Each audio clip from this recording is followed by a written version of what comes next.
Kalau nanti datang maut, pastikanlah dia datang dalam keadaan membawa sakinah, ketenangan, sukun. Ya, jelas ya? Tapi apakah semua yang meninggal itu akan membawa sakinah, tumakninah sifatnya? Belum tentu.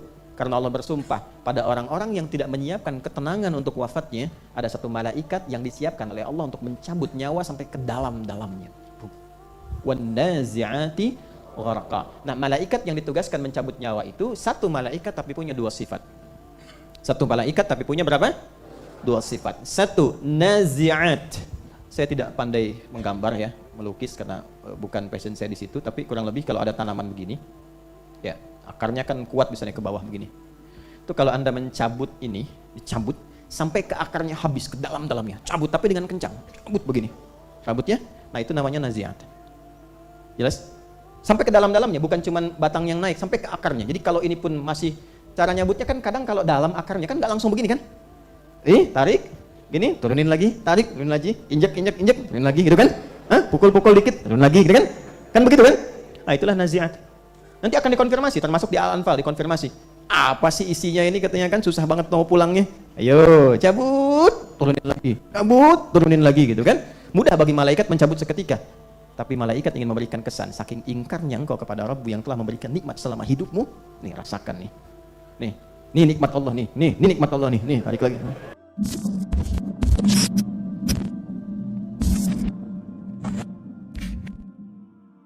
Assalamualaikum warahmatullahi wabarakatuh.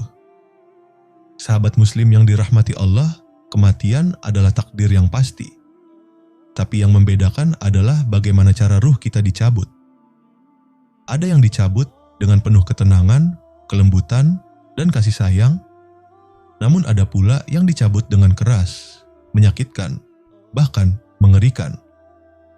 Dalam video kali ini, mari kita simak bersama nasihat berharga dari Ustadz Adi Hidayat tentang perbedaan cara malaikat mencabut nyawa tergantung pada amal dan keadaan hati seseorang. Insya Allah, penjelasan ini akan menggugah kesadaran kita untuk lebih serius mempersiapkan kematian yang baik. Sebelum menyimak, jangan lupa tuliskan doa terbaik untuk guru kita tercinta, Ustadz Adi Hidayat, di kolom komentar.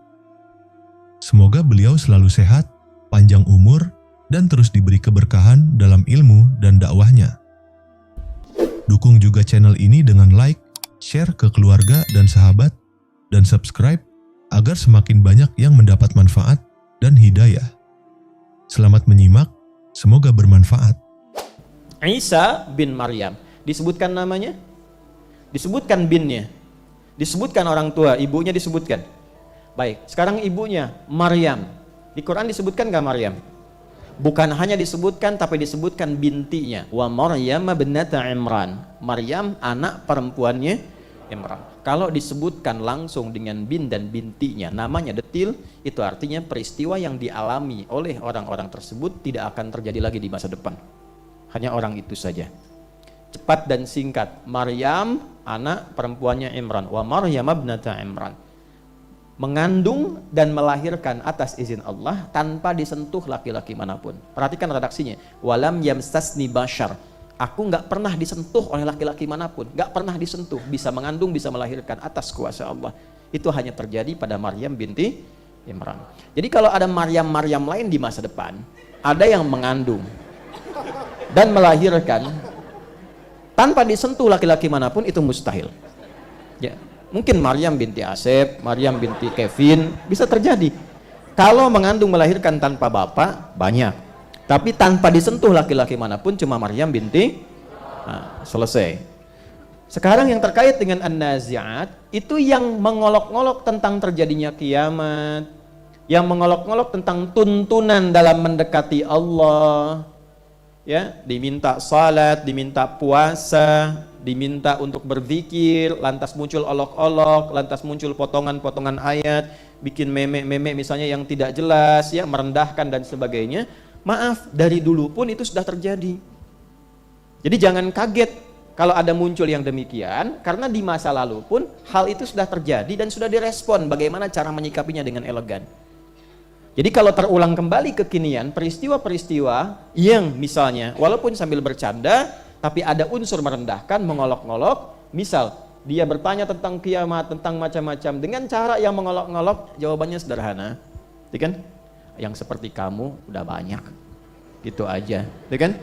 15 abad yang lalu itu sudah terjadi, ya kan? Dan sudah direspon. Itu di akhir basi gitu. Ya, selesai. Ya kan? Ya. Kalau nasi basi diapakan? Oh jangan bikin rengginang. Bikin rengginang ya. Jemur dulu gitu kan. Biarin jemur aja statusnya, nggak usah dikomenin, buang-buang energi. Jelas?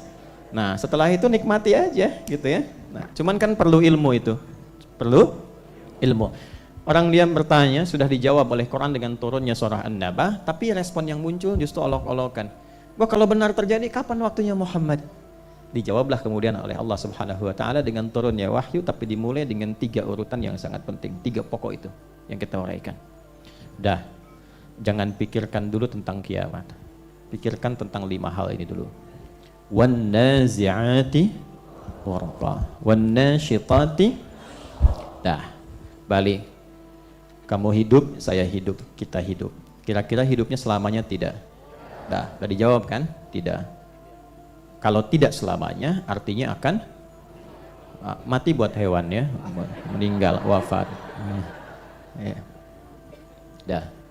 Artinya akan wafat. Selesai. Fokus ini baik-baik. Yang mewafatkan siapa? Bagaimana cara Allah mewafatkan? Baik ya? Nah, dah.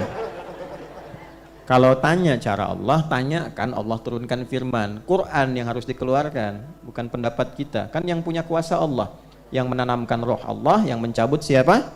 Bagaimana caranya? Maka turunlah Quran surah ke-32 As-Sajdah ayat ke-11.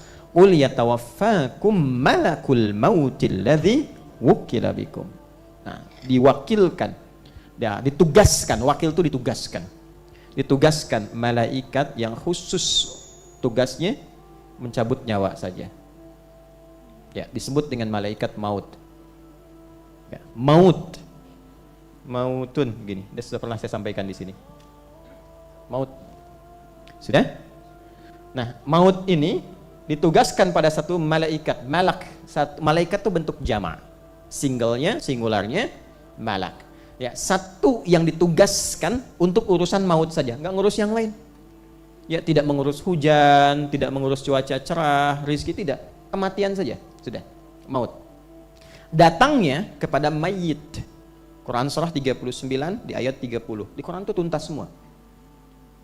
Datangnya kepada mayit. Setiap mayit pasti akan kedatangan malakul maut. Nih. Mayit. Jelas? Jadi setiap maut akan mendatangi mayit. Mayit itu maksudnya yang akan wafat. Semua makhluk yang punya potensi wafat, kan? Itu disebutnya mayit namanya. Ya, kita akan wafat tidak? Nah, berarti saya, Anda, kita masuk dalam kategori apa? Mayit, pakai tasdid ya. Ingat, mayit. Itu dikonfirmasi di Quran surah 39 ayat ke-30. Innaka mayyitun wa innahum mayyitun. Jelas? Nah, kalau sudah dicabut ini, nanti statusnya berubah jadi maitun, mait.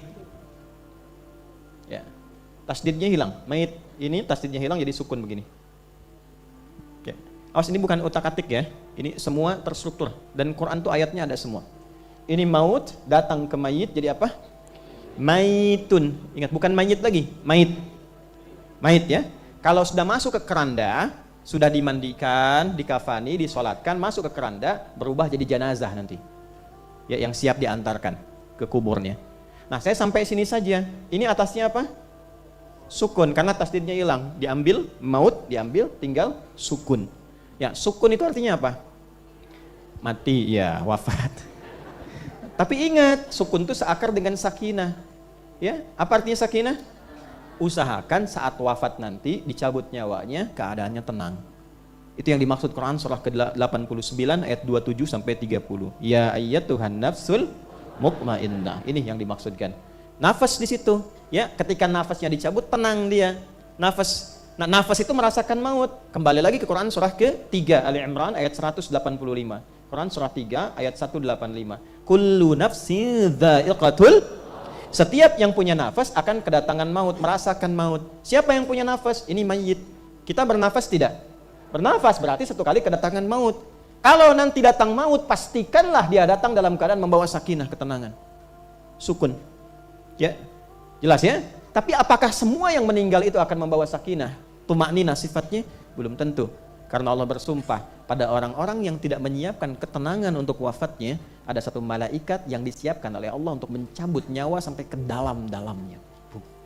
Wan-nazi'ati gharqa. Nah, malaikat yang ditugaskan mencabut nyawa itu satu malaikat tapi punya dua sifat.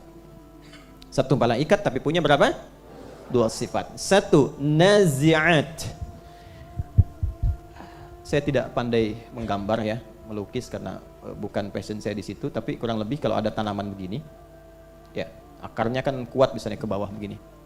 Itu kalau Anda mencabut ini, dicabut sampai ke akarnya habis ke dalam-dalamnya, cabut tapi dengan kencang, cabut begini, rambutnya. Nah itu namanya naziat. Jelas? Sampai ke dalam-dalamnya, bukan cuman batang yang naik, sampai ke akarnya. Jadi kalau ini pun masih cara nyabutnya kan kadang kalau dalam akarnya kan nggak langsung begini kan? Tarik. Gini, turunin lagi, tarik, turunin lagi, injek, turunin lagi gitu kan? Pukul-pukul dikit, turun lagi gitu kan? Kan begitu kan? Nah itulah naziat. Nanti akan dikonfirmasi, termasuk di Al-Anfal dikonfirmasi. Apa sih isinya ini katanya kan susah banget mau pulangnya. Ayo, cabut, turunin lagi gitu kan? Mudah bagi malaikat mencabut seketika. Tapi malaikat ingin memberikan kesan, saking ingkarnya engkau kepada Rabbu yang telah memberikan nikmat selama hidupmu. Nih rasakan nih. Nih nikmat Allah nih nikmat Allah nih, balik lagi. Jelas? Wan nazi'ati gharqa itu sampai ujung-ujungnya, sampai ke tenggorokan paling ujung. Cabut gitu, naik turun terus sampai ke ujung. Ya, makanya orang tenggelam sampai dalam, sampai merasakan bagian habis dalamnya itu disebut gharqa. Dan nanti kenapa saya buka dengan ini sangat penting, inilah uslub gaya bahasa Quran dan pilihan kata yang sangat sempurna. Karena Allah yang berfirman, bukan makhluk. Allah yang berfirman. Dan dibuka dengan kata gharqa untuk memberikan pembuka tentang kisah Fir'aun yang dicabut sampai ke ujung-ujung nyawanya dalam keadaan ditenggelamkan sedahsyat-dahsyatnya. Karena itu nanti di pertengahannya dibuka kisah Fir'aun. Jelas ya? Jadi perhatikan pilihan katanya. Sudah disebutkan tentang sifat malaikatnya, sudah disebutkan tentang sifat bagaimana dia mencabutnya, dan diberikan kata pembuka untuk mengungkap sebuah misteri yang belum terungkap pada masa itu tentang ditemukan jasadnya Fir'aun. Tapi viral kisahnya.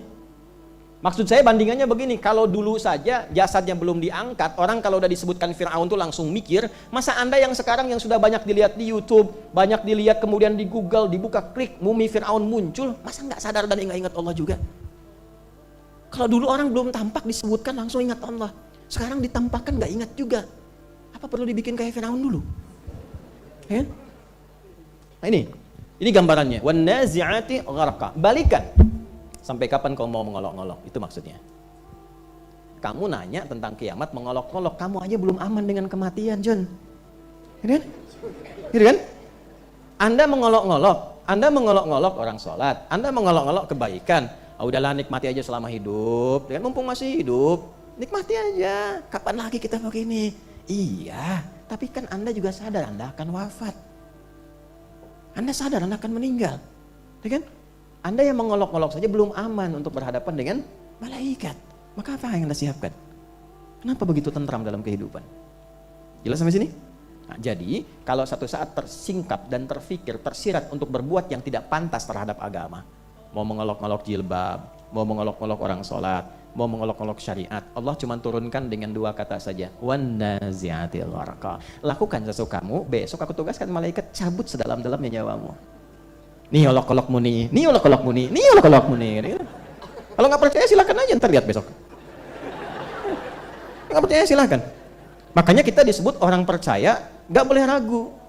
Ya disebutnya orang beriman. Orang beriman tuh percaya, jangan ragu. Jadi kalau ada orang mengaku beriman tapi masih ragu, sesungguhnya dia belum beriman. Cuman mengaku muslim saja. Dan itu pun sudah ada ayatnya. Kalau sudah ada ayatnya, nggak disebutkan orangnya siapa, tentu akan terjadi lagi. Itu ada di Quran surah 49 ayat ke-14. Qalatil a'rabu amanna qul lam tu'minu walakin qulu aslamna walamma yadkhulul imanu fi qulubikum. Gitu. Ada orang mengklaim kami sudah beriman. Nabi enggak komen karena iman itu urusan Allah. Tugas Nabi itu memberikan peringatan supaya Allah berikan hidayah. Fadzakir innama anta mudzakir lasta 'alaihim bimusaitir. Nabi cuma nerangkan, nunjukkan, berikan keteladanan. Kalau dia mau ngambil tuh bagus. Dibimbing oleh Rasulullah, turun hidayah Allah Subhanahu wa taala. Ya kan? Itu poinnya. Tapi kalau ada orang-orang yang tadi saya katakan bersifat dia ingkar kemudian, bersifat dia menolak dan sebagainya, itu pilihan dia. Ya, tapi pada akhirnya apa? Ada juga orang yang mengklaim, saya telah beriman katanya kan? Ya, saya telah beriman karena iman urusan Allah, iman dan kufur urusan Allah. Hati-hati tuh, hati-hati ya. Maka turun jawaban dari langit langsung. Kullam tu'minu, katakan Muhammad SAW. Dia belum beriman. Walakin qulu aslamna, tapi katakan kamu baru mengklaim masuk Islam. Baru mengklaim muslim. Artinya ada orang yang nanti didapatkan, karena nggak disebut orangnya siapa ini. Ada orang akan ditemukan di setiap generasi mengklaim dirinya muslim. Saya juga Islam kok. Nah, KTP saya Islam, ya kan? Tapi nggak sholat. Ya, saya juga muslim loh, saya juga muslim. Tapi anehnya kok mengolok-olok agamanya sendiri, yang dia klaim sebagai Islam itu. Ya, ditemukan yang begitu? Ada. Nah sekali lagi, kalau nanti ada yang begitu besok-besok gitu kan, oh saya juga muslim, tapi dia mengolok-olok agamanya sendiri, mengingkari ajaran agamanya sendiri, merendahkan saudaranya sendiri sebagai seorang muslim atau muslimah, jawabannya nggak usah panjang-panjang. Yang kayak Anda dulu sudah ada, gitu ya. Udah nggak usah banyak berdebat. Yang kayak Anda dulu sudah ada, gitu aja. Ya maaf ya, saya sibuk. Ya. Jelas? Baik. Nah kembali ke sini, silahkan berbuat sesukamu. Anda mau maksiat aja silakan. Allah cuma turunkan 2 kata, wan nazi'ati, ntar tiba waktunya meninggal, saya kirimkan tuh. Nah, dan ini diturunkan untuk mengungkap satu kisah pada sosok yang merasa tinggi dan hebat. Biasanya cuma 3 golongannya. Ya, 1 yang merasa punya ilmu, 2 yang merasa punya kedudukan, 3 yang merasa punya harta. Ada tambahan kecil yang merasa punya tenaga, tapi kecil. Ya, karena tenaga pun kalau dia tidak punya biaya dan kadar intelektualnya rendah dipakai oleh orang lain lagi. Hati-hati yang merasa punya ilmu, hati-hati. Bahkan yang muslim, ya, yang menyebut dirinya dengan ustadz atau gelar-gelar semisalnya, hati-hati. Hati-hati. Jaga lisan. Bicara yang benar. Ittaqillah, takut kepada Allah Subhanahu wa taala. Jangan mengajar untuk mencari materi duniawi. Ya kan? Jaga. Kenapa? Karena pada akhirnya terancam juga dengan ini. Wan nazi'ati. Penasehatnya Firaun itu siapa? Kan intelektual yang keblinger tuh. Idenya banyak, strateginya banyak, tapi dipakai untuk maksiat. Ya, nanti ada juga orang-orang yang membawa nilai-nilai agamanya hanya untuk membawa pertentangan dengan pedoman-pedoman yang Allah turunkan. Hati-hati, itu pun terancam dengan hal yang sama. Yang punya kedudukan jangan merasa hebat. Hati-hati, pada akhirnya akan berakhir. Jangan potong videonya ya. Ini karena mau musim-musim kampanye pilpres dan sebagainya. Saya lihat sudah ada yang motong-motong video saya tuh. Ya, saya nggak ikut-ikutan. Ya, balik sini. Ya, yang punya kedudukan jangan merasa terlampau aman. Karena Firaun itu diungkap nanti oleh Allah untuk menunjukkan ini yang terkuat loh. Sampai ngaku Tuhan. Ana rabbukumul a'la. Tuhan tenggelam. Cara Allah tuh gampangnya tenggelamin aja supaya jadi goyonan di masa depan. Tuhan tenggelam. Gitu. Ya, terus ada yang ngaku nabi kan, aku macam-macam. Itu caranya gampang. Cara Allah menyingkap itu dengan yang paling sederhana, supaya orang mikir, supaya orang berpikir. Tapi pada akhirnya, mau sehebat apa engkau mempertahankan kedudukan itu dengan cara yang salah, dengan sikap yang salah, berbuat zalim, berbuat anarkis dan sebagainya. Mau engkau gunakan sampai kapan kekayaan itu untuk berbuat maksiat, untuk menipu, untuk memprovokasi, membuat sesuatu yang buruk. Pada akhirnya engkau terancam. Silahkan berbuat sesukamu. Pada akhirnya aku akan tugaskan satu malaikat untuk membawa sifat yang sangat adil. An-nazi'ati gharqa. Tobat ya Allah. Saya ingin berbuat baik mulai hari ini. Saya ingin memperbaiki hidup saya supaya pulangnya tenang. Bagus, Allah turunkan sifat yang kedua, wan-nasyitati nashta. Gini. Ini ada, saya lihat yang muda-muda yang kuliah mahasiswa ya. Kalau Anda sudah di tahap akhir tuh wisuda, senang nggak? Senang ya? Ibu yang mengantarkan Bapak senang nggak? Senang ya? Baik. Dalam suasana senang, dalam suasana nyaman dan sebagainya, tiba-tiba keseleo kaki gitu ya. Sakit nggak? Tapi sedang senang, sedang nyaman, terasa nggak? Enggak, oke? Dicubit terasa nggak? Sakit kan ya? Ya, sakit ya misalnya dicubit kan? Tapi sedang senang, sedang bahagia, sadar nggak? Baik, sedang senang, sedang bahagia, senang. Dari belakang saya dipukul begini tuh ya, kencang pukulannya gitu ya. Tapi sedang senang, terasa enggak? Nah, kenapa? Karena ada energi positif yang keluar yang begitu banyak, sehingga sebetulnya hal yang dahsyat pun nggak terasa. Ya, energi yang keluar begitu banyak, yang kuat, yang hebat, sehingga tidak menyadari sesuatu terjadi, gitu kan? Walaupun itu terjadi dengan dahsyat, tapi terasanya halus. Itu disebut dengan nashta. Wan nasyitati. Sebetulnya kematian itu begitu dahsyat. Begitu dahsyat. Tapi ada orang-orang tertentu yang menyiapkan bekalnya supaya ringan wafatnya. Gitu. Makanya belajar nanti kurikulum kematian. Jangan kehidupan aja. Bagaimana supaya wafatnya ringan. Ibu ingin husnul khatimah, tapi nggak pernah diturunkan kurikulumnya. Bagaimana husnul khatimah itu? Bagaimana mendapatkan jiwa yang tenang itu? Maka turunkan kurikulumnya dan semangat untuk mendapatinya. Semangat untuk mendapati sesuatu dengan energi yang kuat disebut dengan nasyat. Nasyatar rajulu, orang itu begitu luar biasa energik. Maka Allah turunkan pula malaikat yang sifatnya mencabut nyawanya dengan lembut dalam keadaan dia sudah siap dengan semua bekalnya. Sehingga tanpa sadar, Masya Allah. Ada yang cuma nyimak, ta'lim, tenang. Ya Tuhan nafsul mutmainnah. Tuh, tidur. Udah mulai tarikannya terasa tuh. Belum katanya. Ini lagi. Nah, ada. Ya. Ada di antara masyayikh, para guru-guru itu yang sedang ngajar gitu kan, ada. Tapi yang indah itu gini, dapatkan sampai ke level kita mampu menyiapkannya. Itu level tertingginya. Itu level tertinggi. Makanya ini ada kurikulumnya, ayatnya ada, hadisnya ada, sampai kisah-kisah orang solehnya. Kalau di Sahih Al-Bukhari itu namanya ada manaqib, kisah-kisah orang soleh. Itu ada. Dan di antara mereka itu banyak yang sudah Allah berikan kemudahan-kemudahan saking ringannya, itu mau meninggalnya pun sudah siap-siap dulu. Dan banyak itu bukan fiktif. Ya, saya ulang, itu bukan fiktif, itu nyata. Nyata. Saya suka ungkap yang ini karena ini yang paling saya senang, ini paling favorit saya itu. Saya nggak sebut nama ya, saya nggak sebut nama, tapi ini terjadi di kita. Ada seorang ibu yang beliau mencari husnul khatimahnya di pengajian, Bu. Ini kisah nyata. Saking senangnya dengan pengajian, itu sampai-sampai ketika Allah uji terkena diabetes dan sampai lumpuh bagian tubuhnya, giginya sebagian sudah tanggal, tapi pendengarannya masih berfungsi dengan kuat. Kalau masih dengar ada pengajian, itu minta pada suaminya untuk digendong hadir di pengajian. Perhatikan bagaimana beliau mencari ridha Allah itu dengan pengajian. Hidupnya sederhana, kehidupan sederhana, nggak banyak viral mungkin di kalangan orang-orang, tapi kisahnya begitu luar biasa mendalam.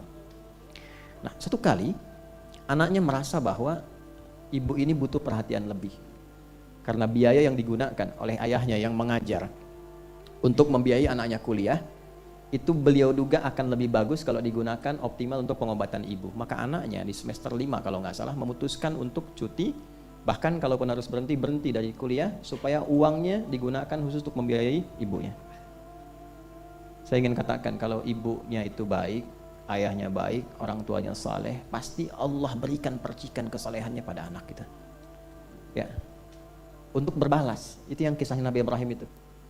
Ya, saya, Anda, kita ini para ayah ya, sesibuk apapun, kalau kita masih bisa memberikan perhatian pada anak, bercanda dengan mereka, gitu ya, dilihat, dikuatkan mereka, itu pasti Allah tanamkan rasa pada anak, minimal untuk membahagiakan ayahnya. Makanya Nabi Ibrahim saat ditugaskan meninggikan bangunan Ka'bah, kan Ismail bawa batu tuh, walaupun masih belum balik. Itu coba, itu kan fikih bukan untuk jadi cerita, bukan, tapi untuk jadi pedoman yang bisa kita lakukan. Maka apa yang terjadi secara singkat saja, anaknya putus kuliah, pulang ke rumah, satu kali si ibu ini yang ingin saya sampaikan. Tiba kemudian dalam satu waktu bangun, yang tadi lumpuh itu tiba-tiba bangun. Perhatikan ya, beliau membuka lemarinya itu, lemari bajunya, tiba-tiba dandan ganti baju yang paling bagus, paling rapi, lalu keluar ruang tengah jalan dipanggil suami anaknya, syok suami anaknya itu. Ya, ayah sini, katanya anak sini, duduk, masih syok duduk gitu. Ya, nggak nanya mama bisa begini, nggak nanya, duduk. Begitu duduk, suaminya dipegang tangannya itu. Nah, tolong bikinkan susu katanya. Anaknya langsung buatkan susu. Ya, begitu sudah jadi, diminum oleh ibunya, bacakan Quran. Bacakan Quran oleh anaknya. Begitu dibacakan Al-Quran, ibunya dengar, senyum dengan suaminya, lihat suami masih syok melihat ibunya senyum. Begitu dibacakan terus, tangannya tiba kemudian kaku dan sudah kembali menghadap Allah dengan diberikan minuman susu pada anak yang telah diberikan ASI oleh ibundanya dan dibacakan Al-Quran pada anak yang telah diajarkan huruf-huruf Quran oleh ibunya. Dan itu nggak dikenal dengan ustadzah, tidak, bukan seorang ustadzah, bukan orang biasa.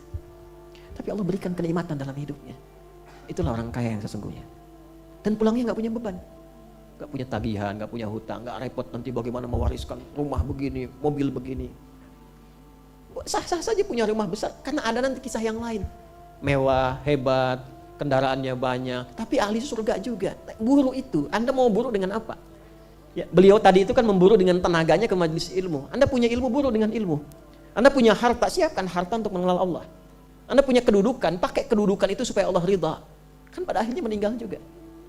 Ya, setiap orang itu pasti akan wafat, tapi tidak setiap orang diberikan kesempatan mempersiapkan cara wafatnya yang indah. Keluarkan kurikulum cara wafat yang indah. Ikuti itu. Allah kurang apa lagi? Ayatnya diberikan, malaikatnya dikenalkan, cara wafatnya dijelaskan ayatnya, terukur semua. Nabi menjelaskan, lalu perjalanan semua itu dibuktikan oleh kisah orang-orang yang menyiapkannya. Sekarang kisahnya sudah viral, hadir dari masa dulu sampai masa kini. Belum cukup membuat kita kemudian bisa mengenal itu dengan baik sehingga mengikutinya. Pilihannya apa lagi?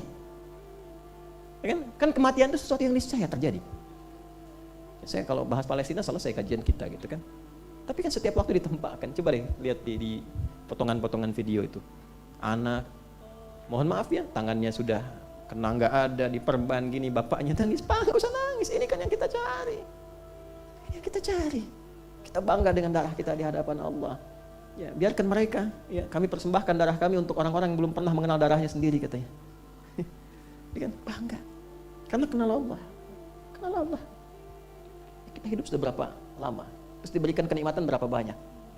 Alhamdulillah, tapi gak kenal pada yang memberikannya. Ya akhi, ya ikhwan, ya Masya Allah, berapa lama Allah berikan kita kesempatan hidup? Berapa banyak harta yang Allah sudah berikan pada kita? Dikasih sepeda belum pernah dipakai ke masjid. Pakai motor belum pernah dibawa ke majelis ta'lim. Pakai mobil belum pernah dibawa pada ketaatan-ketaatan yang lebih. Ya, ada orang Allah sudah berikan limpahan harta banyak, haji aja masih belum sanggup. Belum kepanggil, udah dipanggil berapa kali. Cuman gak niat aja. Ya, Wanasyitati nashta. Tapi yang paling dahsyat ironinya adalah pengen wafatnya tenang, pengen masuk surga. Itu yang saya bingung tuh selalu tuh. Dan surganya tuh nggak tanggung, pengen Firdaus. Gitu. Dan masih bisa tersenyum. Ya. Jadi ini yang pertama jadi catatan. Jadi nggak usah berpikir yang berlebihan. Mau ngolok-ngolok, mau ngapain, itu pilihan Anda silahkan. Cuman pertanyaan satu dari Allah, kamu mau ngolok-ngolok, itu sikap kamu. Kamu merendahkan, itu sikap kamu. Cuman saya tanya satu aja, udah siap belum kalau mati nanti katanya? Itu aja. Itu aja. Kamu kan yakin kamu akan meninggal? Maaf ya, saya gunakan kata mati tadi karena di Quran itu ada beberapa diksi untuk menekankan gitu. Mata yamutu mautan, mati itu asalnya ini untuk menekankan mautnya. Kan kullu nafsin dha'iqatul maut, sifat maut datang itu disebut mata namanya, yamutu mautan. Gitu. Ini kalau ini datang siap belum? Silahkan aja berbuat sesukamu, ya mal masyita fa innaka mayyit. Gitu kan? Pada akhirnya kembali. Ya, jadi bahasa ini ya singkat diturunkan firman Allah itu sederhana, cuma 2 kata aja. Bebas silahkan. Kalau wafat ya. Itu aja. Nanti ada yang lebih dahsyat lagi. Gimana kalau wafat kamu itu terjadi pada saat kamu mengolok-ngolok? Ya.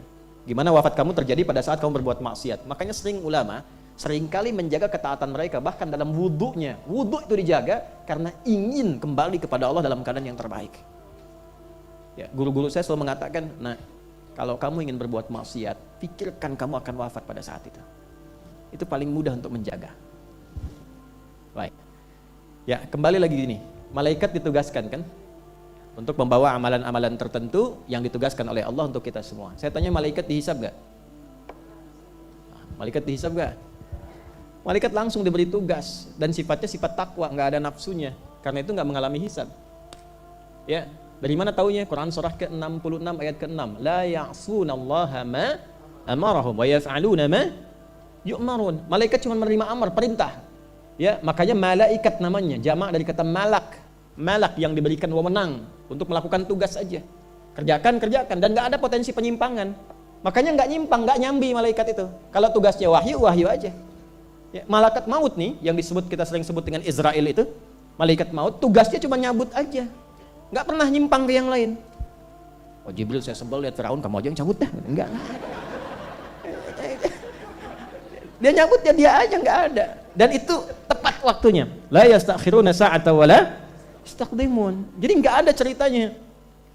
Tadi Hidayat, waktumu sudah tiba. Bentar, saya belum selesai ngajar. Ini depan aja dulu, jamaah dulu nih. Nggak bisa. Ya. Antum duluan, saya belakangan, antum wafat. Dibalik, saya belakangan, antum duluan, antum juga yang wafat. Nggak bisa. Nah, itu profesional malaikat itu. Tapi yang dihisab kita. Nah, kenapa saya sampaikan ini? Nanti Allah sindir lagi. Ini yang aku beri tugas saja, ya, untuk mengatur urusan kalian dalam kehidupan, itu saking profesionalnya, ditugaskan ia, dilakukan dengan baik, dengan lengkap, dengan sempurna, dan dalam saat yang sama dia beribadah pada Allah Subhanahu wa taala. Teruskan. Wan-nazi'ati gharqa, wan-nasyitati nashta, was-sabihati. Tuh, malaikat saja. Perhatikan baik-baik. Begitu cepat menunaikan tugas dan mudah. Jadi tugasnya itu dirasakan dibuat nyaman, dibuat mudah, dibuat enak. Ini rumus dalam Quran. Kalau pengen menunaikan ibadah itu dengan baik, maka nikmati ibadah itu sehingga mudah dilakukan. Nikmati. Seperti malaikat menikmati tugasnya. Cabut, cabut. Lembut, lembut. Gharqa. Ya. Wahyu turun. Nikmati aja. Nikmat. Ya, wasabihati sabha. Jadi kalau kita ingin mendapatkan kenyamanan, dekat dengan Allah, akses ibadahnya nyaman, nikmati ibadahnya. Salat tuh nikmati. Kalau nggak dinikmati, nanti mengentaskan kewajiban saja. Allahu Akbar, sudah adzan. Wudu, selesai. Allahu Akbar. Assalamualaikum, selesai. Udah. Gugurkan kewajiban tapi nggak nikmat. Sehingga hasil keberkahan dalam salat itu tidak tampak dalam kehidupan. Innas salata tanha 'anil fahsya. Tapi yang terjadi, yang sholat tetap fahsya dan mungkar. Apa artinya? Dia tidak menikmati sholatnya. Kalau dia menikmati apa yang Allah tugaskan kepadanya, Allah tugaskan sholat, kita sholat. Kata Allah puasa, kita puasa. Tidak ada yang paling indah kecuali saat menikmati ibadah. Demi Allah saya katakan ya, teman-teman coba nikmati sholat dengan sekedar sholat, itu rasanya beda. Demi Allah saya katakan, rasanya beda. Coba sesekali tunaikan sholat dengan segenap kenikmatannya, nikmati saat sujud. Kata Nabi, fala tasjud, jangan engkau sujud ya dan bangkit lagi hatta tatma'inna sajidah, sampai engkau menikmati sujudmu dengan tenang itu. Ya, falyarka, maka hendaklah engkau ruku. Ya, hatta tatma'inna raqi'a, sampai engkau menikmati ruku'mu. Itu kalau sudah nikmat salatnya, rasanya lain ke jiwa. Puasa itu kalau sudah nikmat, enggak peduli bukaannya apa kan? Ya kan? Mau teh manis, teh yang nggak manis, teh setengah manis, mau pakai jus, apapun itu, awal-awal kita masih pesen. Ayah mau apa bukaannya? Ya biasa aja mas. Apa biasa aja itu apa? Ya supnya ayam, dan minumannya jus alpukat, ya buah naga yang dari Hong Kong. Hari pertama, hari kedua turun pertengahan, ketika sudah nikmat nggak peduli mau bukaan apa, tak peduli. Yang paling dahsyat tuh gini, di meja kumpul semua. Tapi yang diminum cuma teh manis sama gorengan, itu ya. Itu kan makanan sunnahnya kan kurma, wajibnya gorengan, itu kan. Saat puasa gitu kan.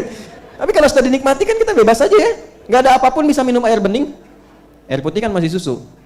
Ya. Jelas ya sampai sini?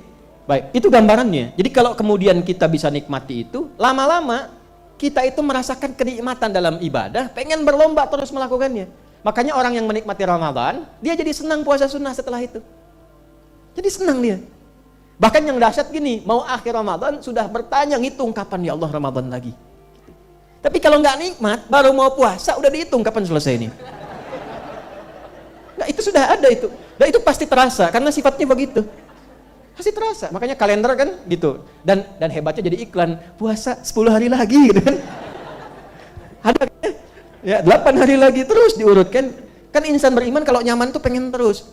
Ketika ingin cepat dilakukan atas perintah Allah, itulah was-sabiqati sabqa.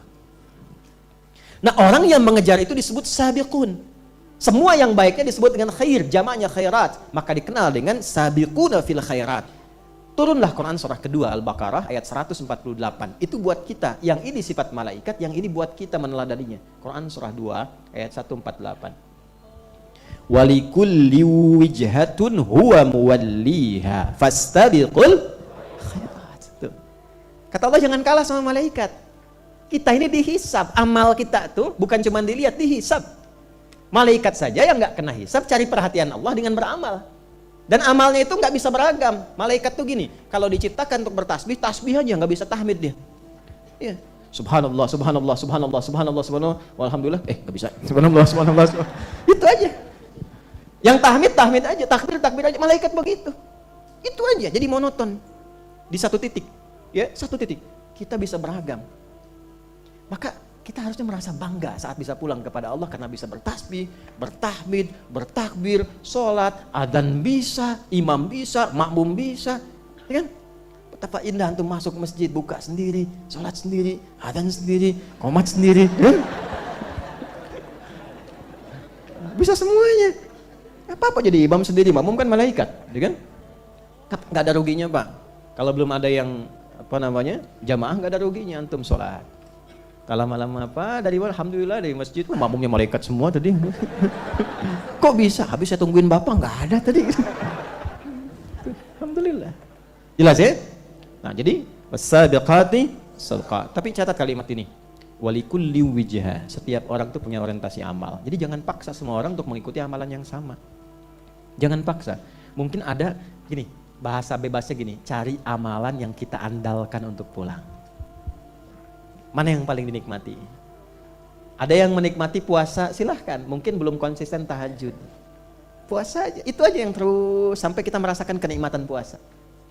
Ya, ada yang tahajud, coba. Tapi mulai dengan yang sederhana dulu. Jangan langsung yang tinggi, 11, 23, jangan. 2 dulu, witir 1. Puasa pun Senin dulu. Kamis jangan dulu, sampai merasakan kenikmatan Senin. Dan ingin nambah, baru tambah Kamis. Kalau dipaksa terlampau banyak, Senin iya, Kamis iya, Ayamul Bid iya, lama-lama nanti setan masuknya cepat, capek. Kalau sudah diberikan virus capek, semua nggak dikerjakan. Nggak ada Senin, nggak ada Kamis. Ya. Kok nggak puasa lagi? Kan cuma sunnah. Betul kan? Pelan-pelan, sampai merasakan kenikmatannya baru puasa Daud. Senin puasa, Selasa tidak. Rabu puasa, Selasa tidak. Nikmati puasa. Cuman tetap sholatnya, tetap sholat yang diajarkan Nabi. Tidak ada sholat subuh sholat duhur tidak, asar sholat maghrib, nah itu tidak ada. Jelas? Jadi sampai sini kalau sudah semua selesai baru ditutup. Fal mudabbirati amra. Dan semua malaikat yang menunaikan tugas profesional dan saat yang bersamaan masih mengoptimalkan ibadahnya kepada Allah. Malaikat ibadah dalam saat yang bersamaan dan begitu dinikmati ibadah mereka, begitu ringan pekerjaan mereka. Dalam saat yang bersamaan, hei manusia, mereka pun aku tugaskan untuk memberikan kemudahan dalam urusanmu. Mengatur urusan itu memudahkan. Fal mudabbirati amra.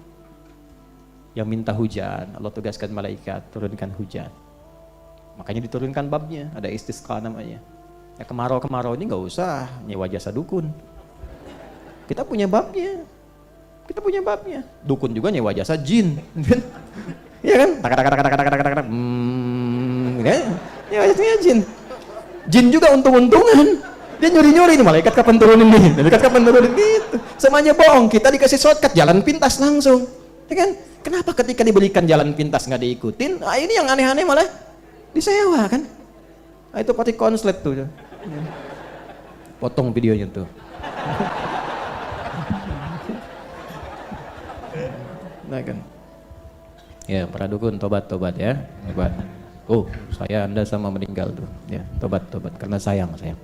Boleh potong itu ya. Karena sayang. Saya bazar aja saya sayang. Kemarin saya live datang bazar banyak. Saya sapa, selamat datang para bazar. Ya. Alhamdulillah Allah tugaskan Anda melalui channel saya bukan pada yang lain. Kalau sudah Anda masuk ke channel saya dan saya sudah berikan jalan, belum juga merubah Anda, dengan cara apa lagi saya mesti memberikan perhatian pada Anda? Akhirnya berkurang tuh. Jadi pindah. Yang hebat tuh dari yang tadinya gambarnya macam-macam, emojinya jadi semangka tuh. Gitu. Insyaallah. Karena bahas tentang Palestina kemarin. Itu gambarannya. Silahkan sesibuk apapun. Amra fal mudabbirati amra. Anda yang bekerja, yang belajar, yang mengajar, yang bertani, silahkan sesibuk-sibuknya. Tapi jadikan kesibukan itu sebagai ibadah. Itu maksudnya. seperti malaikat mencontohkannya. Dan pada akhirnya kita bertemu dengan malaikat yang ditugaskan oleh Allah untuk menjadi jembatan kita berpisah dengan dunia ini. Ya, apapun kesibukan kita pada saatnya akan ditinggalkan. Pada akhirnya tiba puncaknya. Kalau bukan kita meninggalkan dunia ini, dunialah yang meninggalkan kita dan berakhir semua masanya. Yauma tarjufur rajifah tatba'uha radifah. Nih, lihat sini. Ya, kita ada waktu sebentar lagi. Ini apa? Pas bunga ya. Anggap ini bangunan. Jelas? Yauma tarjufur rajifah. Biasanya kalau satu kata disebutkan iza zulzilatil ard. Cukup. Tenang ya, jangan cepat merespon sesuatu. Sampai ard, iza zulzilatil ard. Sampai situ. Itu artinya goncangan yang dari bawah itu runtuh, yang dari atas runtuh ke bawah. Goncang, gempa dari atas runtuh ke bawah. Sudah. Kalau disebutkan 2 kali sebagai takkid, apakah bentuknya kata kerja, fi'il? Ya, misal di luar Al-Qur'an, iza zulzilatil ardu zulzilat. Atau disebutkan dengan kata benda, sifat dahsyatnya, iza zulzilatil ardu zilzalaha. Zilzal itu nanti sifat karakter kata benda yang menunjukkan kedahsyatan dari proses zulzilat. Kalau cuma zulzilat, yang atas itu hancur ke bawah. Tapi ketika disebutkan sempurna zilzalaha, yang bawah semua naik ke atas. Boom. Tercabut semua. Ya. Perhatikan, sama persis nafasnya. Yauma tarjufur rajifah. 2 kali disebutkan. Ya. Kata kerja, fi'ilnya dengan fa'ilnya langsung. Ini menunjukkan apa? Bukan sekedar goncangan itu menggoncang jadi gempa meruntuhkan yang atas ke bawah, tapi semua yang di bawah tercabut ke atas naik semua. Sudah? Tatba'uha radifah. Maka diikuti nanti dengan goncangan yang kedua. Jadi yang pertama wafat semua lalu dihidupkan. Jadi yang pertama saja ketika Allah menyampaikan yauma tarjufur rajifah, itu artinya semua habis, nggak ada yang tersisa. Karena kan berpijaknya di bumi, buminya dihancurkan naik ke atas semua, gunung dicabut semua. Kal ihnil mangfush, semua dicabut, gunung dicabut semua, ke atas naik semua, terbangan dan hancur tabrakan semua habis. Ya, insya Allah orang beriman tidak akan mengalami itu. Nanti satu waktu kita belajar tentang kajian-kajian penutup akhir zaman. Kalau akhir zaman masih sekarang kajian, penutup akhir zaman kan 5 fase itu, ada bagian 5 fasenya. Ya, nanti pada titik tertentu ini semua yang beriman wafat semua, yang soleh-soleh wafat. Ya, tinggal yang salah-salah terakhir, betul yang salah-salah. Ya, orang beriman gak akan mengalami tragedi-tragedi yang dahsyat itu.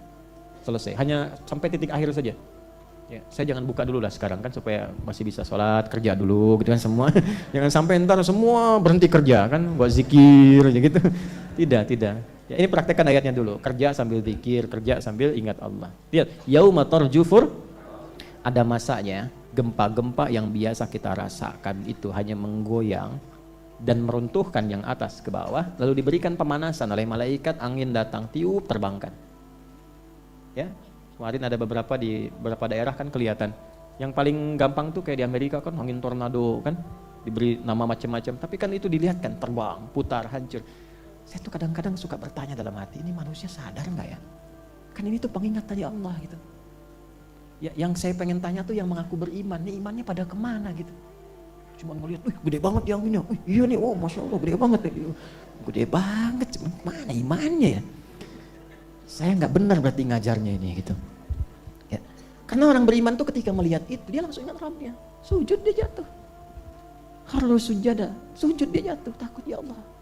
Kan ditampakkan, nggak ada semua kejadian, kecuali itu miniatur kehidupan kita sebelum berjumpa dengan Allah. Nggak ada.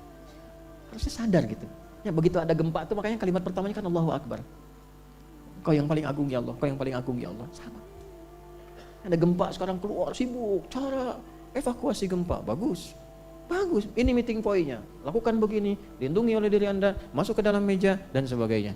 Enggak apa-apa itu standar, bagus enggak apa-apa. Tapi maksud saya ingat Allah enggak? Ya, ingat Allah enggak? Ingat enggak ketika itu ditampakkan? Itu kan baru satu, bahasanya begini. Iza zulzilatil ardu, sampai situ dulu. Nih saya baru kasih yang begini nih, kamu aja udah begitu. Saya udah kasih begini, kamu aja udah begitu. Kamu maunya apa selama ini? Begini, begitu, gitu kan? Aku kasih begini, kamu begitu. Maka ingat juga, sampai dikasih gempa belum ingat sama Allah juga. Itu baru gempa yang biasa. Ini baru dikasih gelap biasa tuh. Udah takut. Gimana kalau semuanya gelap? Ya, dan kita tanpa sadar, fitrah kita itu begitu. Jadi orang tuh kalau sudah dikasih gempa yang dahsyat, baru gempa yang hancur atas ke bawah aja, udah gak peduli dengan siapa-siapa. Gak peduli. Demi Allah saya katakan, yang kecil aja udah gak peduli. Rumah tuh gak peduli, keluar. Harta berapa banyak keluar. Saya masih ingat kasus-kasus itu tuh. Ya, dikasih gempa langsung keluar lari. Dia nggak sadar dengan gedung yang telah dia bangun tinggi, rumah yang mewah, dia tinggalkan begitu aja. Lantas kenapa selama ini berangkat gelap, pulang gelap, kumpulkan tuh sampai maksiat, cuman untuk mencari sesuatu yang Anda tinggalkan saat dikasih goyangan sedikit. Manfaatnya apa? Manfaatnya apa? Tentu itu akan bermanfaat ketika kita lekatkan dengan Allah. Kalau sudah dekat dengan Allah, Masya Allah, enak nikmati kehidupan. Ada gempa, nggak ada gempa, hati kita tenang. Ya, hati kita tenang. Allah tuh mudah, Anda tinggal di tembok yang luas, kasih gempanya dalam dirinya, kasih masalah, kasih persoalan, sehingga nggak menikmati itu kemewahan hidup, harta berlimpah, kasih kegelisahan, itu ada, ayatnya ada. Diingatkan oleh Allah dari yang kecil sampai yang besar. Nah, yauma tarjufur rajifah, tatba'uhar radifah, qulubun yauma idzin absaruha, nah, baru sadar. Nah, maka saat dikembalikan kepada olok-olok tadi, udah, kamu ingat aja nanti meninggal bagaimana. Itu kan? Kamu kan akan meninggal, gak usah saling mengolok lah. Yang fair tuh begini, saya tidak mengolok-olok Anda gak usah mengolok-olok saya. Kerjakan masing-masing aja. Anda punya pendapat, saya punya bimbingan dari wahyu, sudah. Yang penting pikirkan kalau meninggal nanti bagaimana. Fair sekali kata Quran tuh. Yuk. Terus gimana emang prosesnya? Diturunkan kata Allah jawabannya. Kamu kan biasa merasakan gempa, besok-besok kalau terjadi, yang kamu tantang kiamat itu, semua yang dari bawah naik ke atas. Nanti kalau sudah meninggal baru sadar. Ketakutan, kekhawatiran, sampai menyimpulkan faidahum bisahira. Ya Allah, kalau gini caranya di tanah aja yang nggak dihisab. Di tanah aja yang nggak dihisab. Gitu. Jangan sampai terjadi, karena penyesalan itu selalu di akhir. Allah turunkan kurikulum supaya nggak menyesal di akhir. Kalau diturunkan sampai nggak sadar juga, dengan cara apa lagi Allah menyadarkan? Mana buktinya? Kan selalu begitu kan? Ya, manusia kan selalu begitu. Buktinya mana kalau itu terjadi? Maka ditunjukkanlah oleh Allah kisah Firaun. Inilah yang kedua, kisah Firaun. Hal ataka hadithu, kok wasyiyah? Kemana ayatnya? Waduh, sakaratul maut nih. Waduh, ini tandanya kita berada di ujung kajian nih. Ya Allah, An-Nazi'at pindah ke Al-Ghasyiyah. Saya mau pindah ke kisah Musa, hal ataka hadithu Musa, Ghasyiyah. Waalaikumsalam. Barulah kemudian pindah ke kisahnya Musa dengan Firaun. Nah ini pembukanya, kenapa dikisahkan ini dulu, ketika aja buktinya mana, dikasihlah kemudian Firaun. Terus sampai ke ujungnya jadi pilihan, kalau sudah diberikan role model ini seperti apa jalannya. Nah seperti apa gambaran kisah Firaun ini, dan saya akan mengungkap sesuatu yang lebih dahsyat dari yang biasa dikaji. Apa itu? Ternyata ketika Firaun itu melakukan berbagai trik, upaya untuk menangkal dakwahnya Nabi Musa alaihissalam, dengan propaganda, dengan persekusi, dengan eksekusi, dengan macam-macam segala kedahsyatannya, ternyata ada sebagian umat Nabi Musa itu yang ikut dengan Nabi Musa diselamatkan oleh Allah dari Firaun, itu belajar dari cara-cara Firaun. Dan itu menyambungkan genealogi. Cara itulah yang dipakai sampai dengan kini keturunan dari orang-orang yang belajar itu. Nah, siapakah mereka? Seperti apa mereka mempelajarinya? Dan bagaimana caranya? Sehingga kita bisa lihat sekarang kok lihat media rasa-rasanya susah bedakan mana yang benar, mana yang salah. Ya kan? Itu materi kita bulan depan insya Allah.